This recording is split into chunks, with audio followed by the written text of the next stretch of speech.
Once again, thank you for being here. The last part of this evening, Sophia Tamaro will present the upcoming short movie.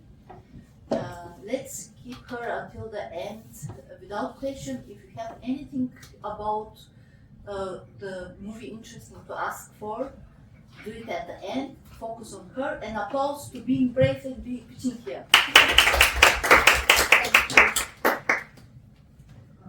Alright, thank you very much. I swear every time I'm given one of these microphones it feels like I'm about to do karaoke, so it's very dangerous.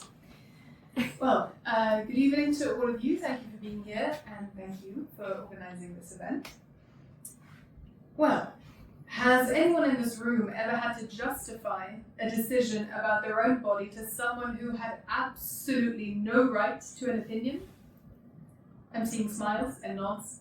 Yeah, I'd wager that almost every woman has, or will, at some point have to in their lives. And that is what my dark comedy short film, The Devil in Me, is about. But maybe a little bit about me first. My name is Sophia Tamaro. I'm a German-Italian writer-director raised between Trieste, Italy and Hong Kong. I studied film at the University of Kent and started my career working as a casting assistant in Rome over a decade ago, which is terrifying. I've been based here in Berlin since 2016, after the glories of the Brexit referendum. Writing scripts and making shorts, as well as working in AD departments and in the production offices of national and international productions in and out of Babelsberg. My last short film, Lichtblick, was screened at 25 international film festivals, from Chengdu to Newport Beach, from Tallinn to Tokyo, where we won the prize for Best Teen Short, as awarded by a jury of teenagers. Nice try.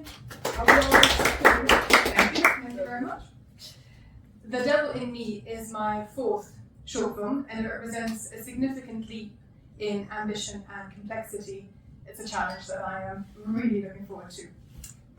So why now? The glorious pitching question, why now? Well, I started thinking more seriously about abortion rights when Roe versus Wade was overturned in the United States in June of 2022.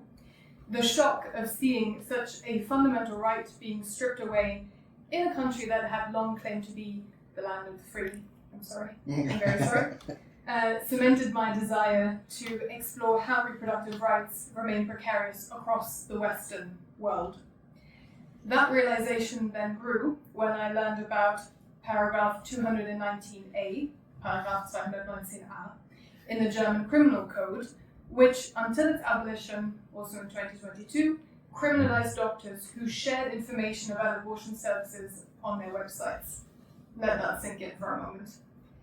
And not to mention the current situation of our Polish sisters, what they still have to endure, risking their lives to access safe healthcare. But even in the West's most progressive corner, the battle for abortion rights isn't over. While there have been legal victories, such as the 2018 Repeal the Eighth referendum in Ireland, the conflict has moved inward. As a country, Ireland stands out as having made the greatest and quickest strides on women's rights in my lifetime. However, I'm curious about what happens inside a woman's mind even after abortion has been legalized. How do the echoes of a Catholic upbringing, family expectations, and deeply ingrained cultural taboos persist when a woman is making one of the most personal decisions of her life? That is what the film is about. So, let me tell you a little bit more about it. The Devil in Me is a dark comedy short in which, on the night before her abortion, Gronya must outsmart the most manipulative opponent imaginable, the disembodied, sarcastic voice of her unborn child, determined to talk her out of her decision. We open on grainy home video footage, a father and daughter holding croissants like smiles, dancing in the garden and pirouetting through family gatherings sarcastically. It's warm and wholesome, bathed in that unmistakable nostalgic glow. The camera pulls back to reveal that what we're actually seeing is an editor at work. This is Gronya, in her flat, putting together clips of memories as a gift to her father. Her phone buzzes and lights up with an appointment reminder for 9 a.m. the next morning. Suddenly, a sneeze is heard, and then a voice. "You're a selfish bitch." What follows is a night that can only be described as psychological warfare. The voice attacks Grania relentlessly from every angle. It guilt trips her about the family videos. It claims to have fingerprints, dreams, a future. It could be the next Yeats, a great poet. It could be the next Conor McGregor, a great sportsman. When Grania fires back, you could also be the next Jimmy Savile, it gasps in horror. And for anyone who doesn't know, Jimmy Savile was a British paedophile.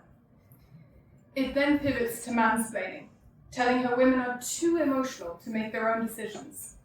It then weaponizes her age, taunting her with her own biological clock. Grania tries ignoring it, then tries some breathing exercises. She nearly reaches for the wine, but then thinks better of it. She returns to her editing, but the voice, that familiar cacophony of doubt, follows her everywhere. The confrontation reaches its climax when Grania poses a question the voice cannot answer. Why is it the greatest sin to choose not to have a child instead of having one and then neglecting it? What remains is silence. The voice has vanished. The next morning, Grania hesitates outside the clinic. Then suddenly, a hand lands on her shoulder. She turns around, ready to fight. But it's her father. He's come to support her, no questions asked. And from a paper bag, he produces 2 croissants, their own secret language and unconditional love and support. The final hopeful image we are left with is them walking away from the camera and into the clinic together. Now, visually, the film works with deliberate contrasts. The home videos exist in a warm, grainy 4:3 format, which we will shoot on film. And I know to ask you about that later.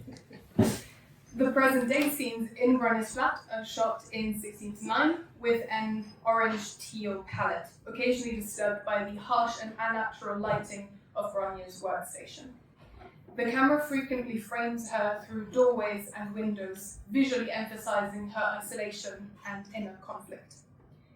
In the final sequence outside the clinic, we'll work with natural light as a way to underline Grania's stepping out of the darkness of the night before. I am thrilled to say that the creative team is already coming together. I've been working with Irish script editor John Kavanagh for a couple of years, and his input has been absolutely vital in shaping the structure and dialogue of The Devil in Me. Ashlyn Goodwin, a truly remarkable actress, has expressed interest in playing Grania, which I am really excited about. Behind the camera, I hope to work with the incredibly talented director of photography, Alba Fernandez, with whom I've already started developing the visual language of the film. And finally, for now, we also have a letter of intent from award-winning composer Dima Landers. So all 4 have provided invaluable feedback that has elevated and will no doubt continue to elevate the project. The script is ready to shoot, and the current budget sits between 38 and 42,000 euros, with a small cast and a contained shoot. With the right support, we are ready to move into pre-production, securing the other heads of department and remaining cast, location scouting, and developing the storyboard, which will be done by my cousin, who I discovered is an incredibly talented storyboard artist. If anyone's looking, let me know. He's great. For the festival distribution, I'm hoping to work with Festival Formula again. They are a British company that successfully positioned Lichtblick, my previous short, on its international festival run. They evaluate every project on its own merits, but our existing relationship and their past track record make them my absolute first choice. The festival strategy has 3 clear priorities. Firstly, an Irish premiere, ideally at the Galway Film Fleadh, one of the best festivals in Europe, if not the world, and it is known for championing bold stories. Then other international festivals with a particular focus on countries where reproductive rights are currently under threat, so we're looking at the US, Poland, places where the film would function not just as a cinematic experience, but as a cultural statement. And of course, also festivals focusing on women's issues. But the film's reach shouldn't end there. I envision post-screening panel discussions, bringing together not just the cast and crew, but also reproductive rights activists, psychologists, journalists, maybe some brave politicians, we'll see, to create a space for the film to contribute meaningfully to the broader debate beyond just the cinematic experience. Which is why I am here. I am not looking for collaborators who want to soften the story or who are afraid of tackling this difficult and controversial subject. I am looking for producers who understand its claws and who want to sharpen them together with me. I am also looking for investors who feel as strongly as I do that a woman's right to choose is not a political abstraction. It's a human truth worth telling. So this is not a project that fits neatly into a traditional funding box, as I recently found out. And I think that's exactly why the right partner may very well be in a room like this one. I'm Sophia Tamaro, and this is the Devil in Me. Thank you very much. And I'm open for questions now. Anyone? Questions? Promise I won't eat you. Terrific pitch. Thank you. Thank you very much. I could tell you've done this before. A couple of times. But never with this one, actually. So you are currently experiencing the devil in me for the first time. Pitching premiere, exactly. Exactly. Can Thank you- you for offering me the chance to do it. Can you reveal the traditional funding source where it didn't work out, or do you not want to name names on camera?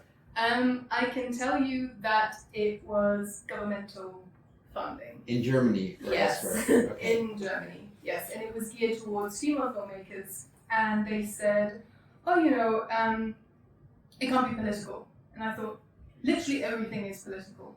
Everything, absolutely everything is political. So in the funding application I wrote for them, they had me remove the thing about our Polish sisters. Just say Polish women, don't say Polish sisters. I'm like, solidarity. But yeah, I changed it and it still didn't work. So yeah, I'm trying something new with this one. I recently attended a workshop on impact producing.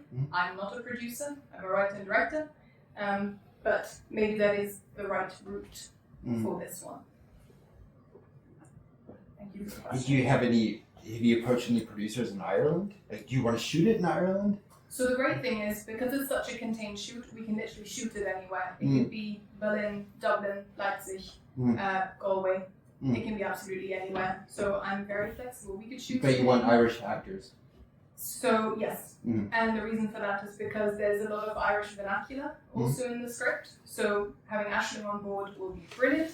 And then for the voice and the father, yes, I will be going out with an offer to Irish actors once we have an idea of what the budget will look like. Okay. Maybe my question would be, I'm taking my magic wand again. Yes, please. I have everything, the producers, the places, anything I can provide you. Pick which you would love, missing pieces. The best case Okay. scenario. I will hold you to that. That sounds fantastic. Anybody else? Any questions about casting while I'm here? That's how I started my career in the business. I know there are a couple of actors around. Or catch me later, that's fine too. Do you want to name your best case scenario?